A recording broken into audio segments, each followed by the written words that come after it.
Welcome to astro प्रतीक्षाला। आज हम राहु जब अलग अलग घर में होता है तो उसके क्या रिजल्ट होते हैं इसके बारे में समझेंगे। लेकिन राहु जहाँ पर भी होगा, जिस भी घर में होगा, सबसे पहले तो उस घर सर्कमस्टेंसेस ऐसे बन जाएंगे आपके लाइफ में, सिचुएशंस ऐसे हो जाएंगे कि आपका पूरा ध्यान उस घर पर चला जाएगा कि कैसे आप उस घर को इम्प्रूव करो, कैसे आप उस घर पर काम करो बहुत ज़्यादा। और ये सर्कमस्टेंसेस आपको मजबूर कर देते हैं करने में। ज़रूरी नहीं है कि वो आपका नेचुरल एबिलिटी हो, ज़रूरी नहीं है कि वो आप करना चाहते हो, पर आपको करना पड़ रहा है। वो है राहु जहाँ लग बैठ जाए। सो वो आपको, क्योंकि आपके सर्कमस्टेंसेस ऐसे हैं, सिचुएशन ऐसे कि आपको करना पड़ जाए। अब यहाँ पर क्या होता है कि जब भी राहु लग्न में है तो ये दिखाता है कि सिचुएशंस, सर्कमस्टेंसेस, लोग आपको इस तरीके से मजबूर कर सकते हैं जहाँ पर आपका ध्यान आपकी तरफ चला जाए। यानी इस तरीके से मजबूर हो सकती है कि आपकी गलती है, आपको चीज़ें इम्प्रूव करने की ज़रूरत है, आपको अपने पर्सनालिटी को इम्प्रूव करना है, आपको अपने ऊपर ध्यान देना है कि आप क्या गलत कर रहे हो, क्या सही कर रहे हो, ये सारी चीज़ें। जैसे राहु लग्न में है तो कई बार इनको लोनलीनेस फील होता है, अलग अकेलापन महसूस होता है, स्पेशली जब ये फैमिली से दूर, शुरुआती लाइफ में फैमिली से दूर रह के, या फिर जब ये बूढ़े हो जाते हैं तब इनको दूर रहना पड़ता है। और इस तरीके से होता है कि इनको होते हुए लोगों के भी अकेलापन महसूस होता है, और वो धीरे धीरे जिस तरीके से समझने लगते हैं तो वो बेटर होता है। लेकिन लोनलीनेस ज़रूर, मतलब अकेलापन महसूस करते हैं ये लोगों के होते हुए भी। इनका प्रॉब्लम इन्फैचुएशन भी होता है कि कई बार इनको लव और अट्रैक्शन में फ़र्क नहीं समझ में आता है। बहुत सारे इनको समझ में नहीं आएगा और कौन इनको पसंद भी जल्दी आ जाते हैं।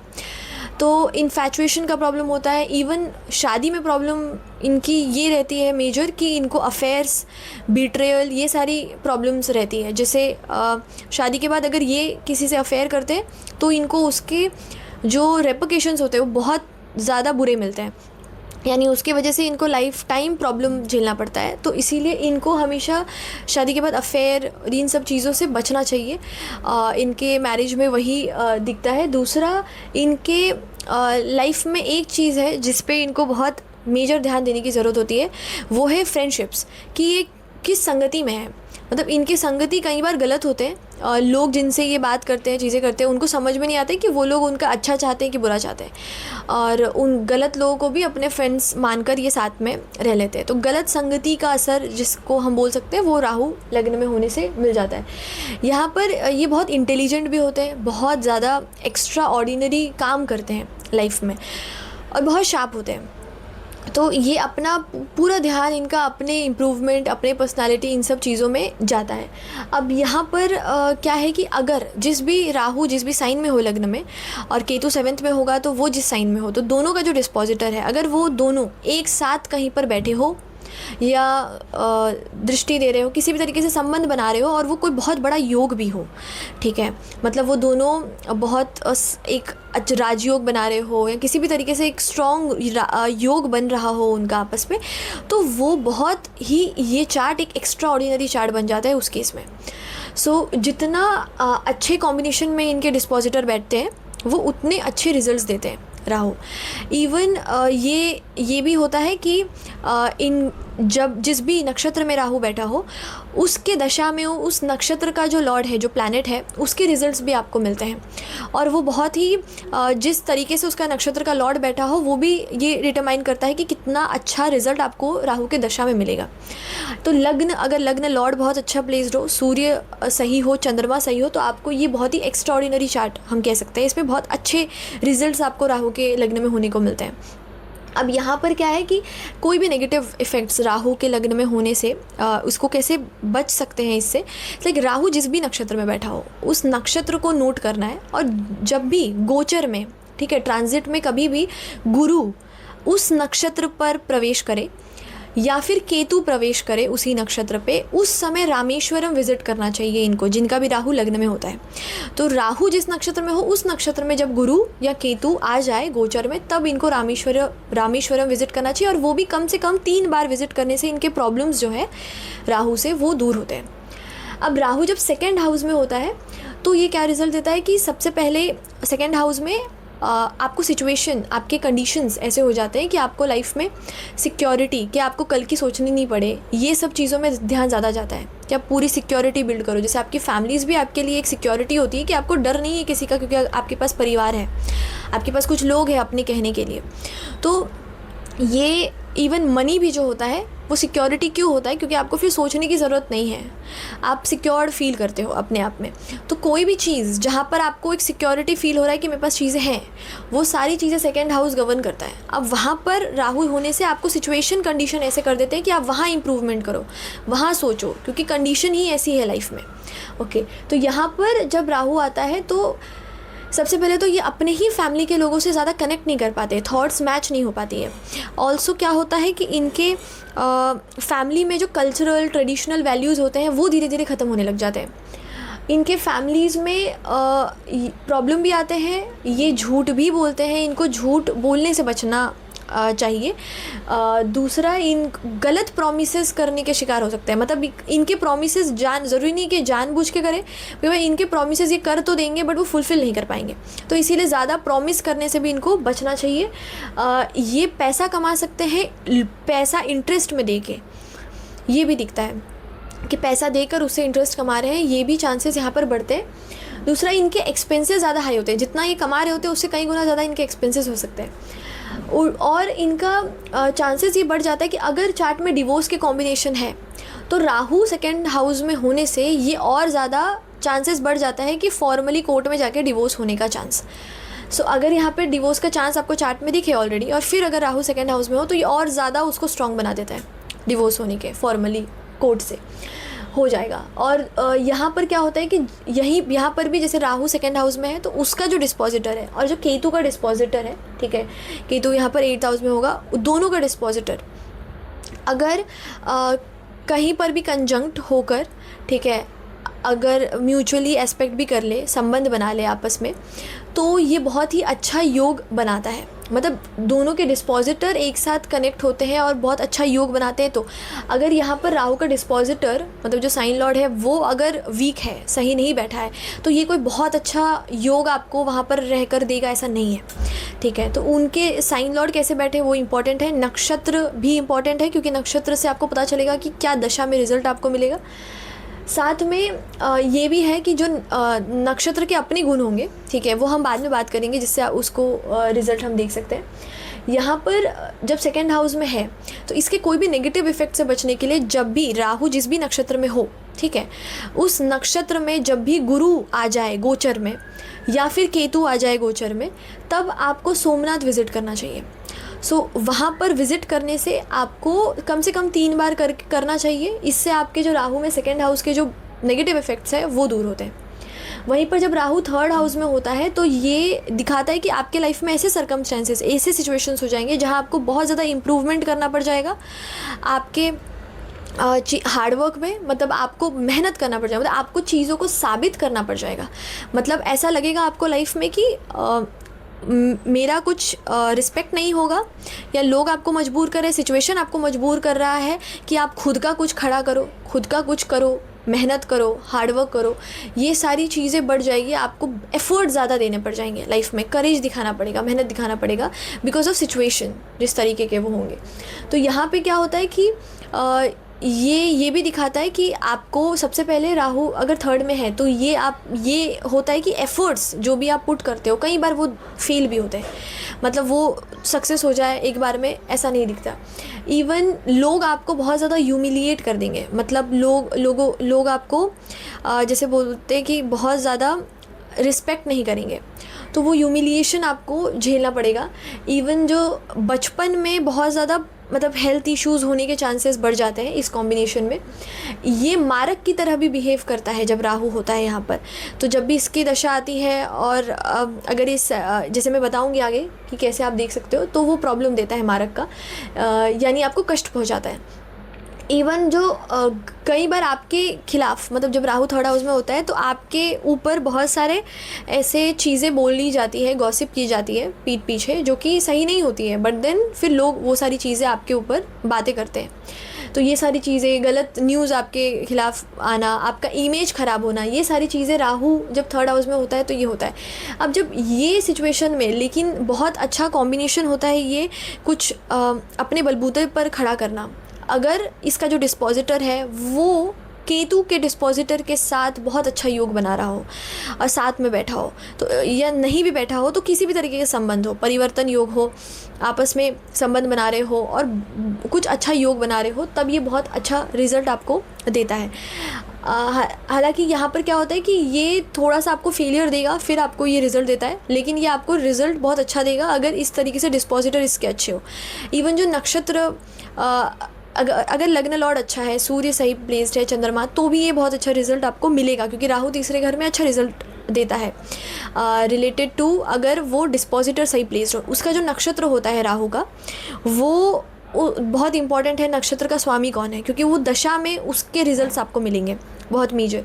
इवन जब राहु थर्ड हाउस में है तो इसके नेगेटिव इफेक्ट से निकलने के लिए राहु जिस भी नक्षत्र में बैठा हो, उस नक्षत्र में जब भी गोचर में गुरु आए या केतु आए तो आपको नागेश्वर जो ज्योतिर्लिंग है वहाँ पर आपको विज़िट करना चाहिए।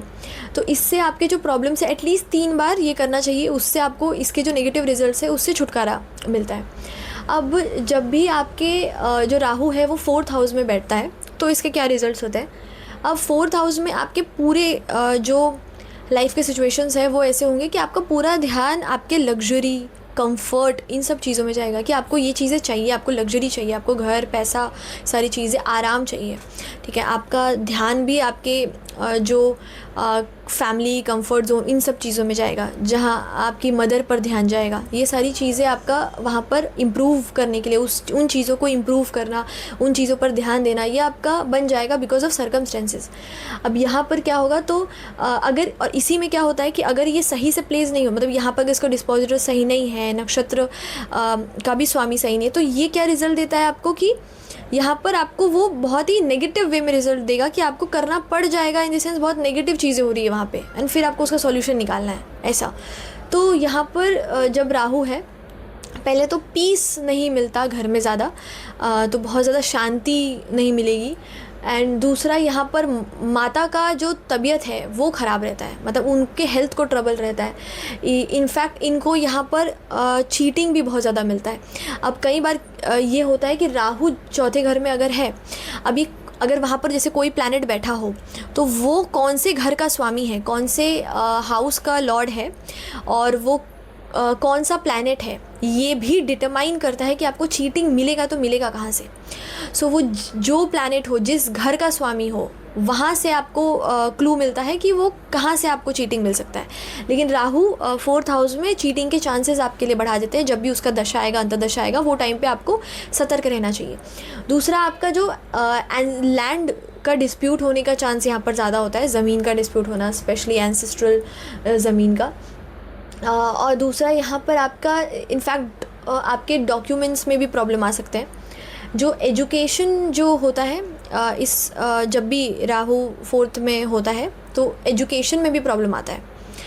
स्पेशली ये वो एजुकेशन नहीं है जो हायर एजुकेशन हम बोल सकते हैं या बाद में, ये यूजुअली आपके जो बचपन में जब आप पढ़ाई करते हो और जो शुरुआत में जो प्रॉब्लम्स आती है उस पर ये वो दिखाता है, तो वहाँ पर आपको ज़्यादा प्रॉब्लम आता है वो टाइम पे अगर राहु है तो यहाँ पर, एंड वो आपके किसी घर के प्रॉब्लम्स, इन सब चीज़ों की वजह से होता है।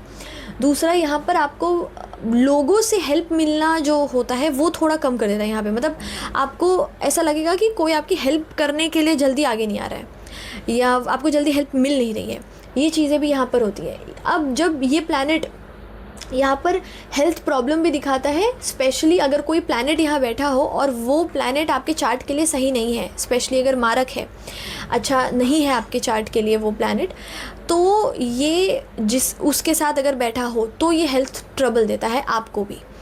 तो यहाँ पर ये ध्यान देने जैसा बात है कि एक और चीज़ होता है कि अगर यहाँ राहु 4th हाउस में है और मंडी मतलब, अब मैं जो बोल रही हूँ ये भी है कि मान लो ये लग्न से 4th नहीं, किसी प्लैनेट से भी 4th बैठा है, सो वो प्लैनेट से 4th बैठा हो और साथ में मंडी भी बैठा हो, ठीक है।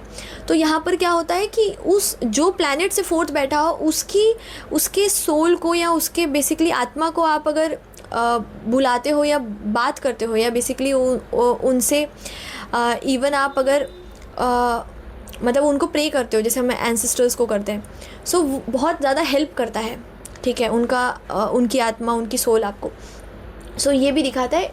और यहाँ पर जब राहु फोर्थ में होता है तो ये आपके करियर को भी थोड़ा प्रॉब्लम देता है, ठीक है, करियर में चेंजेस होते रहना, ठीक है, एक जगह पे स्टिक नहीं होना, ये सारी चीज़ें भी यहाँ पर होता है और ज़्यादा एफर्ट देना पड़ता है। अब यहाँ पर अगर इसका जो डिस्पोजिटर है, राहु जिस भी साइन में हो उसका डिस्पोजिटर, और केतु 10th हाउस में होगा तो उसका डिस्पोजिटर मतलब उसका साइन लॉर्ड, दोनों अगर एक साथ कंजंक्ट हो या योग बना रहे हो और बहुत ही अच्छा योग बने अगर साथ में, तब ये आपको बहुत ही अच्छा रिज़ल्ट यहाँ पर मिलता है करियर के मामले में। तो दोनों के डिस्पोजिटर एक साथ बैठना और योग बनाना बहुत अच्छा, ये बहुत स्ट्रॉन्ग होना, ये अच्छा रिज़ल्ट देता है आपको। इवन नक्षत्र में भी उसके हिसाब से आपको रिज़ल्ट मिलता है, उस नक्षत्र के लॉर्ड के हिसाब से। यहाँ पर अगर राहु है तो आपको राहु जिस भी नक्षत्र में बैठा हो उस नक्षत्र पे गोचर में अगर गुरु उसी नक्षत्र पर आ जाए या केतु उस नक्षत्र पर आ जाए जिसमें राहु है आपके बर्थ के टाइम पे, तब आपको ओमकारेश्वर विज़िट करना चाहिए। इससे आप, और 3 बार विज़िट करना चाहिए, इससे आपके प्रॉब्लम्स जो है राहु फोर्थ में होने के वो दूर होने लगते हैं। उसी तरीके से अगर आपका राहु 5th हाउस में बैठा है तो आपके सर्कमस्टेंसेस सिचुएशन ऐसे हो जाएंगे कि आपको मेजर ध्यान देना पड़ जाएगा आपके मंत्र सिद्धियाँ, या आप बोल लो कि आपके एजुकेशन पे ध्यान देना पड़ जाएगा, आपको अपने इंटेलिजेंस को कैसे इम्प्रूव करना है उस पर, अपनी क्रिएटिव एंटरटेनमेंट, इंजॉयमेंट, अपने हैप्पीनेस की आपका मन करेगा कि सिचुएशन ऐसी चीज़ें हो गई, ऐसी सिचुएशंस हैं कि आपको अपने मतलब एक तरह से कह लो तो आप पास्ट लाइफ में आपने क्या किया है, पूर्व में आपने क्या किया है, उन सब पर भी आपका ध्यान चला जाएगा। क्योंकि राहु यहाँ पर बहुत अच्छे रिजल्ट्स नहीं देता 5th हाउस में। यहाँ पर क्या होता है कि आपका ध्यान इस चीज़ में चला जाएगा कि मैंने ऐसा क्या किया है जो ये प्रॉब्लम हो रहा है, या क्या मुझे करना चाहिए। इवन मंत्र सिद्धियों पे, भगवान पर, ये सारी चीज़ों पर आपका ध्यान बहुत ज़्यादा खिंचाव महसूस करेगा। इवन आपको क्या खुशी देता है, क्या चीज़ आपकी हॉबीज़ क्या है, उस पर आपका ध्यान चला जाएगा बहुत ज़्यादा। अब यहाँ क्या होता है कि है इवन बच्चों पर, क्योंकि यहाँ पर ये भी दिखता है, और इवन लव रिलेशनशिप्स ये सब में भी। अब यहाँ क्या होता है कि ये जब राहु 5th हाउस में होता है तो ये एक तरह से कर्ज दिखाता है आपके एंसेस्टर्स का। मतलब ये कर्ज कुछ ऐसा नहीं है जो आपसे सिर्फ शुरू होकर ख़त्म होगा, ये बहुत पहले से चल रहा होगा आपके फैमिली में। सो कुछ ऐसा चीज़ जो आपके फैमिली में बहुत पहले से हो रहा है और गलत हो रहा है, वो ये राहु दिखाता है 5th हाउस में। इवन लोग आपको जब राहु 5th में होता है तो लोग आपको बहुत अच्छे से समझ नहीं पाते हैं, आपके प्यार को बहुत अच्छे से समझ नहीं पाते हैं। मतलब आप अगर कुछ बोलने की भी कोशिश कर रहे हो या कुछ चीज़ें एक्सप्रेस भी कर रहे हो तो लोग आपको उस तरीके से उसको समझेंगे नहीं, ठीक है। तो वो स्पेशली जो अपोजिट जेंडर होते हैं वो आपको सही तरीके से नहीं लेंगे प्यार में। दूसरा, आपका जो एंसेस्ट्रल का जो प्रॉपर्टी होता है उसमें ट्रबल देता है जब राहु यहाँ पर 5th में होता है। ये आपके बच्चों पर भी, या तो बच्चों पर डिफेक्ट हो सकता है कोई प्रॉब्लम, या फिर आपको बच्चे के साथ, मतलब बच्चे ठीक है कोई प्रॉब्लम नहीं है बट उनके साथ बन ही नहीं रही है अच्छी, ये दिखता है। ऑल्सो यहाँ पर क्या होता है कि लोग इनको थोड़ा सा एथिकल चीज़ें ले लेते हैं, मतलब कर लेते हैं, ठीक है। मतलब ये जो है फॉर एग्ज़ाम्पल इनके पास कुछ चीज़ें हैं, ठीक है, एसेट्स हैं, चीज़ें हैं, तो लोग अनएथिकली उस चीज़ को हड़पने की कोशिश करेंगे। सो इनको अपने एसेट्स का बहुत ज़्यादा ध्यान रखने की ज़रूरत है कि कोई अनएथिकली उसको ले ना ले इन चीज़ों की। कुल देवी जो होती है इनकी, उसके पूजा में कहीं ना कहीं रुकावट हुई होती है फैमिली में, या प्रॉब्लम्स आ रहे होंगे, या तो पता ही नहीं है कौन है, ये चीज़ें भी होती है। सो यहाँ पर क्या है कि अगर इसका जो स्वामी है, अब ये बहुत ध्यान कि राहु का यहाँ पर जो डिस्पोजिटर होगा वो 5th का लॉर्ड है, ठीक है। अगर वो और 11वें का, क्योंकि केतु 11वें में होगा, उसका जो डिस्पोजिटर है, अगर इन दोनों का बहुत अच्छा कॉम्बिनेशन बन जाए, बहुत स्ट्रांग होकर अगर एक साथ योग बना रहे हो, तब ये कॉम्बिनेशन आपको बहुत अच्छा रिजल्ट पैसे के मामले में देता है। आपका जो बहुत एक जो भी प्रॉब्लम्स हैं आप उन सबको निकाल कर बहुत ही एक अपने लाइफ में बहुत ही अच्छा कुछ अचीव करोगे।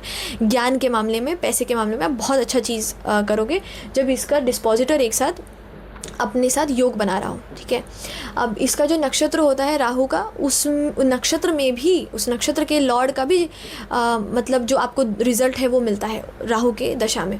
अब यहाँ पर क्या है कि राहु जब 5th हाउस में हो, जिस भी नक्षत्र में हो, उस नक्षत्र में जब भी गुरु आए या जब भी केतु आए, तब आपको वैद्यनाथ जाना चाहिए, ज्योतिर्लिंग। तो वैद्यनाथ विज़िट करना चाहिए 3 बार एटलीस्ट। तो वहाँ पर जाने से आपके जो प्रॉब्लम्स हैं वो दूर होते हैं। एटलीस्ट 3 टाइम्स किसी भी टेंपल में विज़िट करना चाहिए उसके रिज़ल्ट्स के लिए।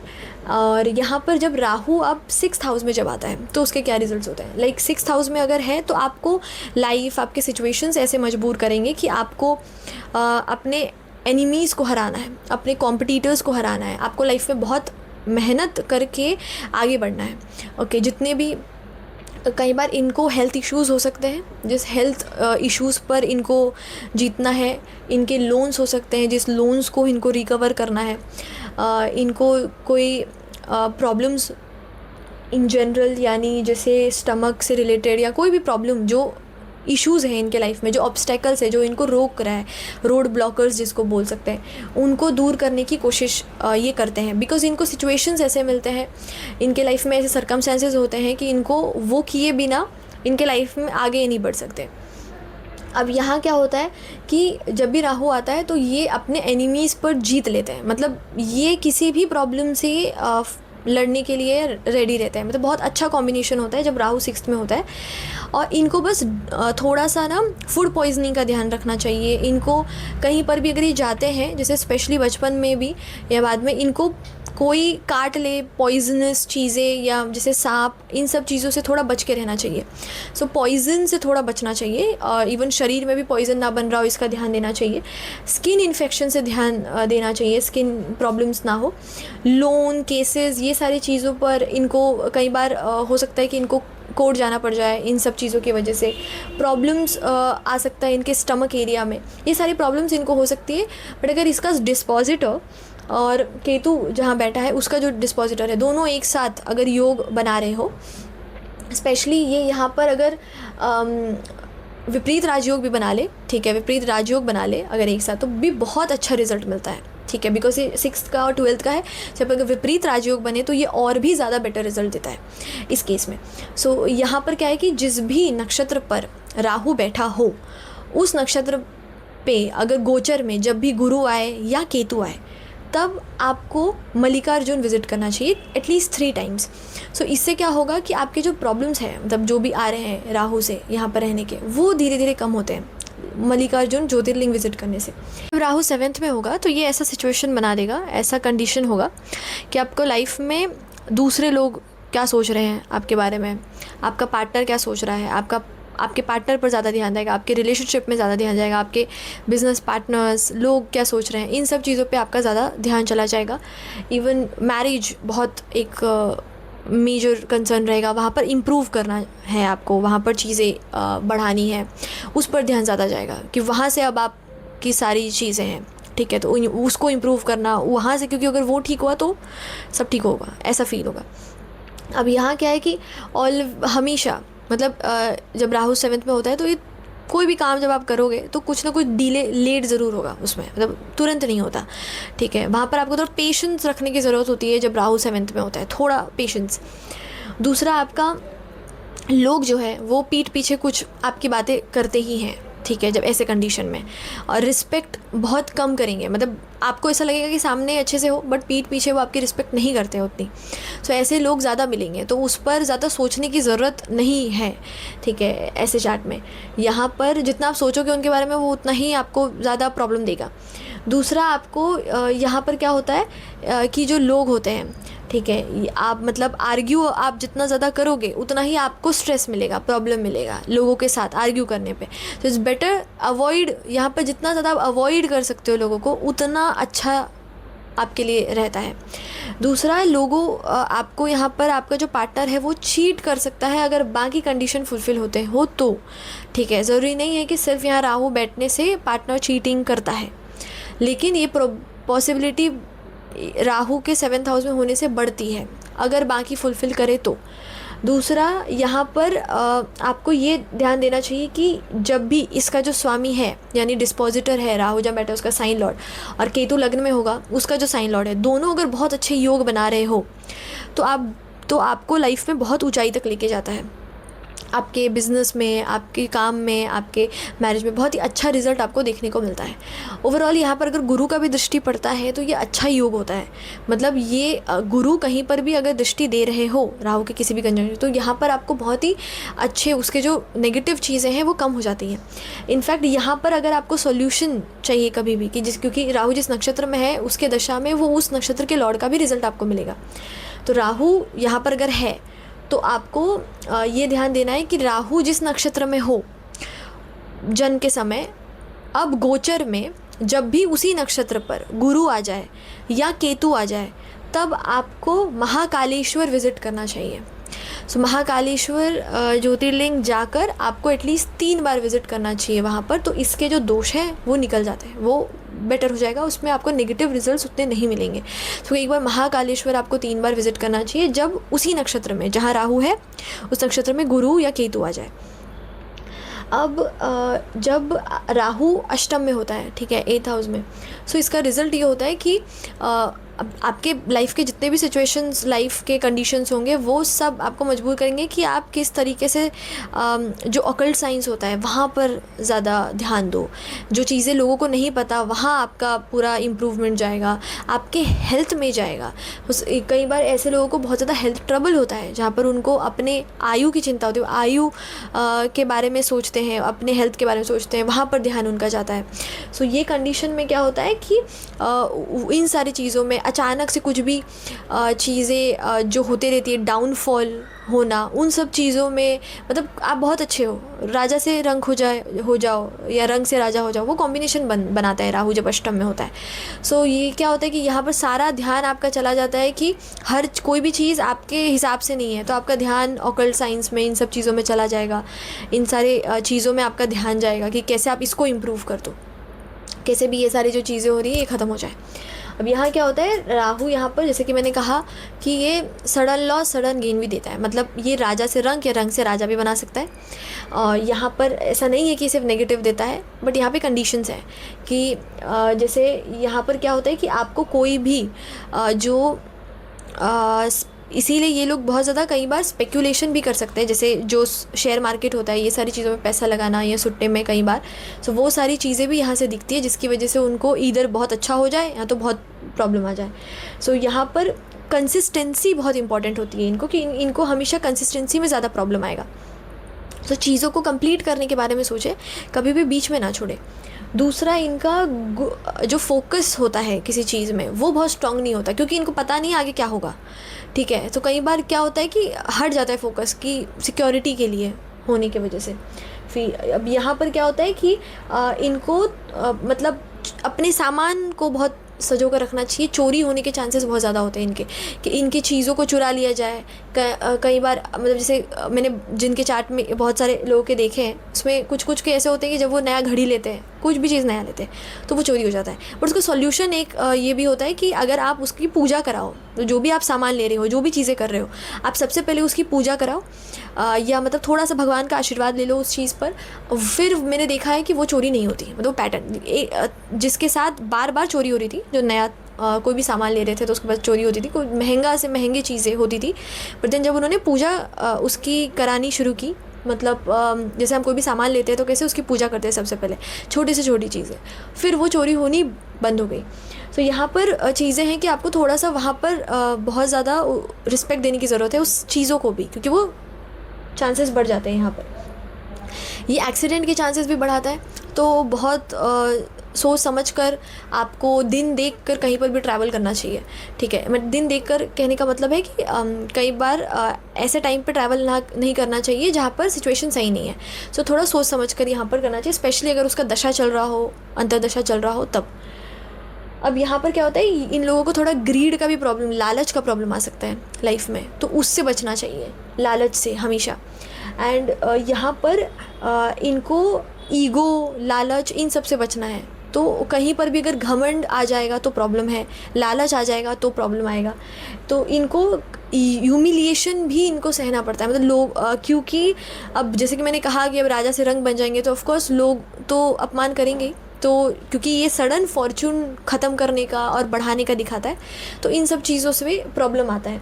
यहाँ पर क्या उपाय होता है कि अगर ये जब भी क्योंकि राहु जिस भी नक्षत्र में हो, उस नक्षत्र पर गोचर में जब भी गुरु और केतु उसी नक्षत्र में आ जाए, तब गृष्णेश्वर जो होता है, ठीक है, आपसे गृहनेश्वर जाकर गृहनेश्वर ज्योतिर्लिंग में 3 बार एटलीस्ट विजिट करना चाहिए। जब भी जहाँ पर भी राहु जिस नक्षत्र में हो आपके बर्थ के टाइम पे, उसी में जब गुरु या केतु उसी नक्षत्र पे गोचर में आए तो उस समय जाने से 3 बार आपको यहाँ पर बहुत ही अच्छा रिजल्ट, इसके जो नेगेटिव है वो कम होने लग जाते हैं।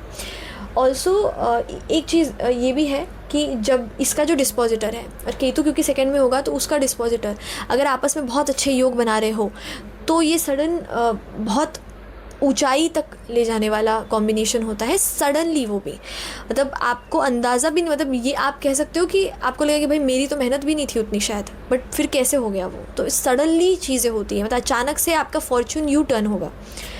सो यहाँ पर अब जब राहु 9th में है तो ये दिखाएगा कि आपका पूरा सिचुएशन, सर्कमस्टेंसेस लाइफ का ऐसा होगा कि आपका ध्यान चला जाएगा ट्रैवलिंग पे, हायर फिलॉसफी पे, हायर एजुकेशन लेने पे, कि आपको आगे और पढ़ना है, और चीज़ें करनी, और ज़्यादा चीज़ें सीखनी है, तो उस तरफ आपका ध्यान पूरा चला जाता है जब राहु यहाँ पर होता है ट्रैवलिंग पे। अब यहाँ पर क्या है कि इवन आपका मेन जो ये होता है कि इधर आपका इंटरकास्ट मैरिज हो सकता है इस सिचुएशन में, बट अगर दूसरा कंडीशन फुलफ़िल हो रहा हो तो, या फिर क्योंकि कल्चरल चेंज होगा, या फिर ये हो सकता है कि आप अपना रिलीजन ही चेंज कर लो, या जो रिलीजन में आप हो उस रिलीजन के भगवान को आप नहीं मानते।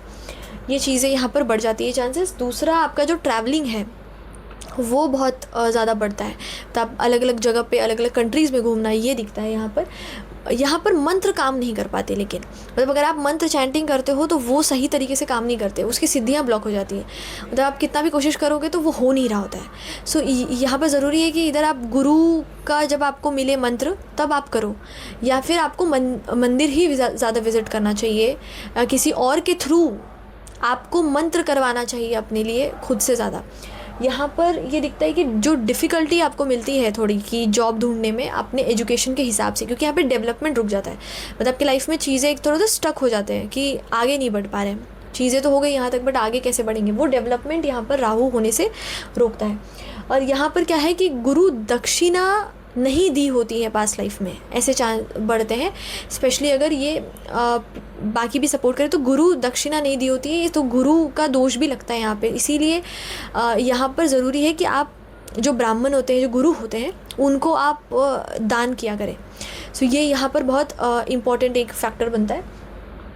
अब यहाँ पर क्या है कि अगर आपका राहु यहाँ पर है तो इसका जो स्वामी है, क्योंकि ये अब भाग्य का स्वामी होगा, डिस्पोजिटर जो होगा राहु का, और केतु का 3rd का जो लॉर्ड होगा, ठीक है, केतु 3rd हाउस में होगा तो उसका जो डिस्पोजिटर होगा, दोनों का डिस्पोजिटर अगर एक साथ बहुत अच्छा योग बनाए, क्योंकि ये भाग्य का भी स्वामी है, तो ये बहुत अच्छा आपके लिए रिज़ल्ट देता है।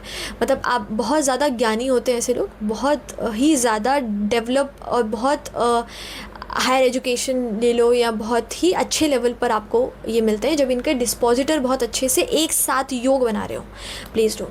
अब राहु यहाँ पर जिस भी नक्षत्र में होगा, उस नक्षत्र में गोचर में जब भी गुरु या केतु आए, तब आपको यहाँ पर विश्वनाथ विज़िट करना चाहिए, ज्योतिर्लिंग। सो एटलीस्ट 3 टाइम्स आपको ये करना चाहिए, तो इससे इसके जो नेगेटिव इफ़ेक्ट्स हैं वो कम होते हैं। वहीं पर जब राहु 10th हाउस में होता है तो यहाँ पर सारे कंडीशंस लाइफ में, सारे सिचुएशंस ऐसे हो जाते हैं कि आपका पूरा का पूरा ध्यान आपके करियर पर ही जाता है मेजर, कि वो करियर बेटर होना चाहिए, आपको रिस्पेक्ट, नाम, आप कुछ अलग करो, ठीक है। करियर से भी ज़्यादा इट्स लाइक कि आपका पूरा फोकस जाता है कि आप लाइफ में क्या अचीव करके लाए हो, आप कितना कर्म कैसा कर रहे हो, ठीक है, उस चीज़ पर आपका पूरा फोकस जाता है, वेदर लोग आपको मान रहे हैं कि नहीं। अब यहाँ पे क्या होता है कि इनका इंटरेस्ट बहुत ज़्यादा मैजिकल चीज़ों में भी हो जाता है, मतलब जहाँ पर कुछ जादुई ऑकल्ट सारी तांत्रिक एक्टिविटीज़ हो रही हो, इन सब चीज़ों में भी थोड़ा ध्यान बहुत ज़्यादा वहाँ पर जाता है। दूसरा इनका जो मतलब को कहीं पर भी जो कुछ यूनिक हो रहा हो, अलग हो रहा हो वहाँ पर। दूसरा इनका जो इनको हमेशा इनके जो ज़मीन होते हैं उनको बचा के रखना चाहिए, मतलब ध्यान रखना चाहिए उनका, वहाँ पे कुछ प्रॉब्लम्स आने के चांसेस यहाँ पर होते हैं। जैसे इनको ख़ास करके लोगों से कि सेव करके रखना है कि कोई हड़प ना ले, उस तरीके से इनको हेल्थ में भी प्रॉब्लम्स यहाँ पर राहु होने से मिलता है। स्पेशली ये अनडायग्नोज्ड वाला डिसीज़ देता है, मतलब यहाँ पर आपको पता ही नहीं चलेगा कि प्रॉब्लम क्या है, हो क्या रहा है, हेल्थ में इश्यूज़ क्या आ रहे हैं। सो वो डायग्नोज ना कर पाना भी एक प्रॉब्लम होता है यहाँ पर। दूसरा आपका जो पीस है, ठीक है, वो आपको मिलेगा ही नहीं लाइफ में, ऐसा लगेगा कि शांति नहीं है, ठीक है, आप कुछ भाग रहे हो वैसा फीलिंग आएगा। इवन यहाँ पर ना आपको बहुत ज़्यादा काम बढ़ जाता है, इवन आपका जो प्रेशर है वो भी बहुत ज़्यादा होता है यहाँ पे। बट राहु 10th में बहुत अच्छा रिजल्ट देता है अगर उसका डिस्पोजिटर और 4th में जब केतु होगा तो उसका जो डिस्पोजिटर है, दोनों के जो साइन लॉर्ड है, वो जब इकट्ठे अच्छा योग बना रहे हो, ठीक है, तो स्पेशली इस केस में बहुत ही अच्छा रिजल्ट वहाँ पर मिलता है, क्योंकि 10th का स्वामी होगा, 4th का स्वामी होगा, तो ये आपको बहुत ऊंचाई तक लेके जाता है अगर इसका डिस्पोजिटर अच्छा योग बना रहा हो तो, और स्ट्रांग हो। कई बार अगर इसके डिस्पोजिटर वीक हो जाए इस केस में तो ये प्रॉब्लम हेल्थ में बहुत ज़्यादा देता है, खास करके अगर राहु यहाँ पर किसी मेलेफिक प्लैनेट के साथ हो। मेलेफिक मतलब मंगल शनि से नहीं है, मेलेफिक का मतलब है मेजर जो आपके चार्ट के लिए भी मेलेफिक हो, यानी जो फंक्शनली सही जो बेनिफिक है वो रिज़ल्ट ना दे, वो ज़्यादा ट्रबल करेंगे राहु के साथ अगर बैठेंगे, स्पेशली अगर वो पीड़ित भी हो रहे हो, ठीक है। अब यहाँ पर तो वो हेल्थ में ट्रबल ज़्यादा, यहाँ पर चांसेस और ज़्यादा बढ़ जाते हैं अनडायग्नोज उसके दशा में। तो यहाँ पर जब भी राहु आपके जन्म के समय जिस भी नक्षत्र में राहु 10th में होगा, जब भी गोचर में उसी नक्षत्र में गुरु या केतु आ जाए, तब आपको यहाँ पर भीमा शंकर जो है ज्योतिर्लिंग, वहाँ पर विजिट करना चाहिए 3 टाइम्स। 3 बार करने से इसका जो रिज़ल्ट है नेगेटिव वो दूर होने लगता है लाइफ में। अब यहाँ पर जब राहु 11th हाउस में होता है तो इसका क्या रिज़ल्ट होगा कि राहु 11th हाउस में आपको पहली बात तो आपको पूरा ध्यान और पैसा कमाने पे चला जाएगा, आपके कितना आपके जो डिज़ायर्स हैं, इच्छा, वो पूरा करने में, कि आपका एक बार वो पूरा हो जाए तो आपको बेटर फील हो, ऐसा फीलिंग आएगा। रीज़न ये इसके आपके सिचुएशन सर्कमस्टेंसेस ऐसे होंगे कि जहाँ पर आपको नेटवर्क सर्कल बनाना पड़ जाएगा, पैसा अर्न करना पड़ जाएगा, वो सारी चीज़ें बहुत इंपॉर्टेंट हो जाएगी आपके लाइफ में वहाँ पर इम्प्रूवमेंट करने के लिए। दूसरा यहाँ पर राहु जब होता है तो ये पार्टनरशिप का जो बिज़नेस होता है वो थोड़ा प्रॉब्लम देता है। मतलब अगर आपका किसी के साथ बिज़नेस में पार्टनरशिप है, वहाँ पर थोड़े रिलेशनशिप ख़राब, कियोटिक हो सकते हैं, प्रॉब्लमेटिक हो सकते हैं, वहाँ पर थोड़ा ध्यान पार्टनरशिप बिज़नेस में देने की ज़रूरत है। ये नहीं है कि ख़राबी होगा, नहीं ही करना है, पर वहाँ पर आपको पेपर वर्क स्ट्रॉन्ग रखने की ज़रूरत होती है, या फिर आपको ये ध्यान देना होता है कि किस ऐसे इंसान के साथ पार्टनरशिप ना करो जो आपके घर से ही रिलेटेड हो, क्योंकि वहाँ पर रिलेशनशिप ख़राब हो सकता है फिर इस केस में। दूसरा सेपरेशन जो है वो लव में होने के चांसेस यहाँ बढ़ जाते हैं। अब इसका मतलब ये नहीं है कि यहाँ पर सेपरेशन होगा ही होगा, बट ये दिखाता है कि ट्रबल कुछ ना कुछ बीच बीच में, छोटी छोटी प्रॉब्लम्स रिलेशनशिप में वो आएगी ही लव अफेयर में, जिसकी वजह से प्रॉब्लम आएगा, एज इफ़ कि बस सेपरेट होते होते रह गया। या कई बार ये दिखाता है कि पहला लव तो बहुत मुश्किल से ही चल सकेगा।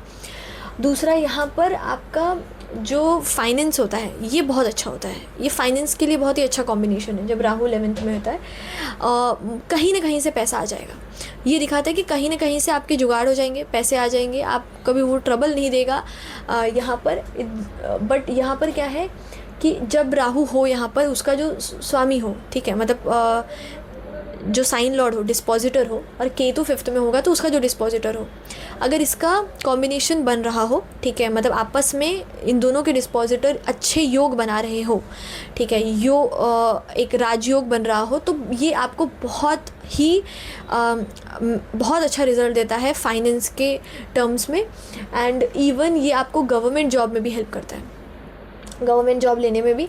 और यहाँ पर आपका राहु जिस भी नक्षत्र में हो, उस नक्षत्र में जब भी गोचर में आपका आ जाए, ठीक है, गुरु या केतु, तब आपको यहाँ पर केदारनाथ विजिट करना चाहिए। राहु जब 12वें घर में होगा तो ये दिखाता है कि आपके लाइफ के सिचुएशन सर्कमस्टेंसेस ऐसे होंगे कि आपको आज़ादी चाहिए होगी, आपको अपने जगह से घर से दूर जाना होगा, बाहर रहना होगा, आपको अकेले रहना, अकेले मतलब अपने हिसाब से जीवन जीना, वो आपको वहाँ पर मजबूर कर देगा। उस तरीके से ये समझ में आता है कि क्योंकि बाकी चीज़ों में आपको वही एक सॉल्यूशन दिखाई देगा कि यही होगा तो ही सॉल्यूशन मिल सकता है आपके लाइफ में। अब यहाँ क्या होता है कि इंसान बहुत ज़्यादा कई बार स्टक फील करता है, लाइक कि वो जैसे किसी के बंधन में बंधा हुआ हो, और लाइफ में ऐसा होता है कि उनको स्टक फील होता है, स्लेवरी जैसा फील होता है कि अब वो फंस गए कहीं पर, और उसके लिए उनको आज़ादी चाहिए होती है। इवन यहाँ पर है ना, इनको ऐसा लगता है कि ये जब बाहर चले जाएंगे तो इनके जो प्रॉब्लम्स है, लाइबिलिटीज़ है, इश्यूज़ है, वो दूर हो सकते हैं।